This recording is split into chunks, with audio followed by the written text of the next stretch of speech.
Wednesday, August 17.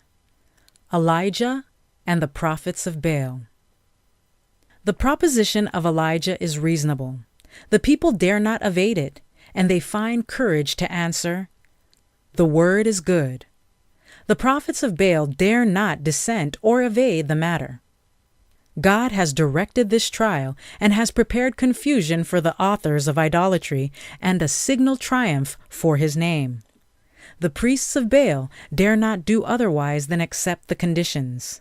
With terror and guiltiness in their hearts, but outwardly bold and defiant, they rear their altar, lay on the wood and the victim, and then begin their incantations, their chanting and howling, characteristic of pagan worship. Their shrill cries re-echo through forests and mountains, "O Baal, hear us!" The priests gather in an army about their altars, and with leaping and unnatural gestures, and writhing and screaming and stamping and tearing their hair and cutting themselves, they manifest apparent sincerity. But the morning is gone, and noon has come, and yet there has been no move of their gods in pity to Baal's priests, the deluded worshippers of idols. No voice answers their frantic cries. The priests are continually devising how, by deception, they can kindle the fire upon the altars and give the glory to Baal. But the firm eye of Elijah watches every motion. 800 voices become hoarse. Their garments are covered with blood, and yet their frantic excitement does not abate. Their pleadings are mingled with cursings to their sun god, that he does not send fire for their altar. Elijah stands by, watching with eagle eye lest any deception should be practiced, for he knew if they could, by any device, kindle their altar fire, he would be torn in pieces upon the spot. He wishes to show the people the folly of their doubts and their halting between two opinions, when they have the wonderful works of God's majestic power in their behalf, and innumerable evidences of his infinite mercies and loving kindness toward them. The people have witnessed the terrible demonstrations of the unreasonable frantic priests. They have witnessed their leaping upon the altar, as though they would grasp the burning rays from the sun to serve their altars. They have become tired of the exhibitions of demonism, of pagan idolatry, and they feel earnest and anxious to hear what Elijah will speak.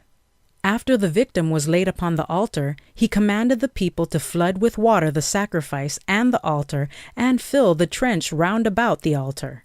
Elijah then reverentially bows before the unseen God, raises his hands toward heaven, and offers a calm and simple prayer, unattended with violent gestures or contortions of the body. No shrieks resound over Carmel's height. A solemn silence, which is oppressive to the priests of Baal, rests upon them all.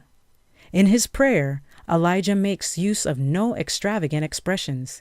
He prays to Jehovah as though he was nigh, witnessing the whole scene and hearing his sincere, fervent, yet simple prayer.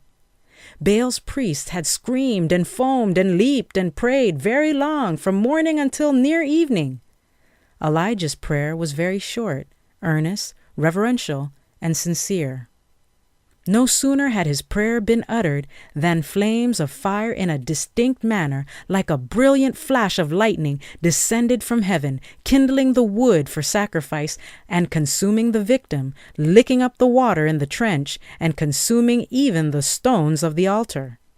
The brilliancy of the blaze is painful to the eyes of the multitude and illumes the mountain. The people of the kingdom of Israel, not gathered upon the mount, are watching with interest the gathering of the people upon the mount. As the fire descends, they witness it and are amazed at the sight. It resembles the pillar of fire at the Red Sea, which by night separated the children of Israel from the Egyptian host. Review and Herald, September 30, 1873.